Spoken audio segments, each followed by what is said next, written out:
عليكم السلام.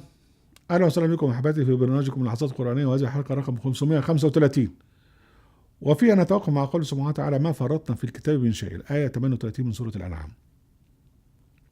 اي ما فرطنا في الكتاب من شيء يكون تجاهله تفريطا. يعني ربنا سبحانه وتعالى لم يذكر عدد الركعات ولا المواقيت الى اخره لانها معروفه، لكن لو ربنا سبحانه وتعالى تجاهل، استغفر الله العظيم، يعني لم يذكر بقى حكايه ان هم يصلون لله ويصلون لغيره، يبقى هنا بقى بتفريط، لان هو ده الشيء بقى اللي هو لابد من، يعني من تبيينه، والا كان تفريطا ان يتجاهل هذا. ربنا سبحانه وتعالى كما قلنا في حلقة سابقة ترددت كلمة يسألونك، فكانوا بيسألوا النبي عن كل شيء، كل شيء يحتاج إلى سؤال، ولم يسألوه مطلقا نصلي ازاي، لأنهم كانوا بيصلوا. مش سألوه الظهر 4 ولا الظهر 5 ولا الصبح 2 ولا الصبح 19، ما سألوش كده لأنهم كانوا يصلون، مش كانت في مشكلة على الإطلاق في هذا. لكن الموضوع كليته كان موضوع الجدل والأخذ والرد في موضوع اللي هو يحتاج إلى تبيين ويكون تركه تفريطا، اللي هو موضوع بقى إضاعة الصلاة، وتحدثنا عن هذا. فمن هنا بقى الأمر باتباع ملة إبراهيم حنيفا تكرر في القرآن الكريم.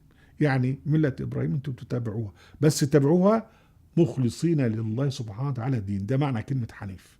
فحنيف يعني أن تخلص لله سبحانه وتعالى قلبك وسلوكك وأنت تصلي وبعد أن تصلي. ده هو الشيء اللي كان غائب، وده الشيء اللي عايز تركيز، وده الشيء الذي يكون تجاهله تفريطا. ومن هنا ما فرطت في الكتاب من شيء، يعني ما فرطت في الكتاب من شيء يحتاج إلى تفريط.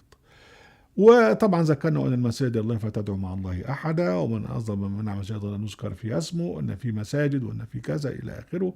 لكن الموضوع كليته أنهم كانوا يعبدون الله ويعبدون غير الله.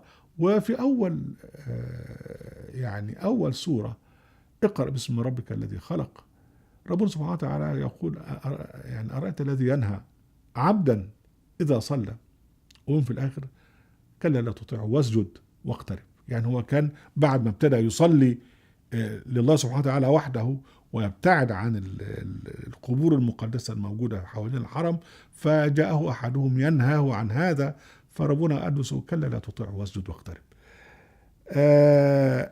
الله سبحانه وتعالى حين يقول ما فرطنا من كتاب من شيء لابد أن نؤمن بهذا، ولابد أن نبحث.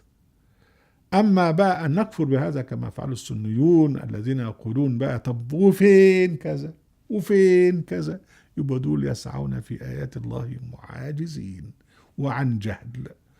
أهلا وسهلا بكم أحبتي في برنامجكم لحظات قرآنية، وفي قناة أهل القرآن في موقع أهل القرآن. لا تنسوا المشاركة بشير ولايك، وعليكم السلام.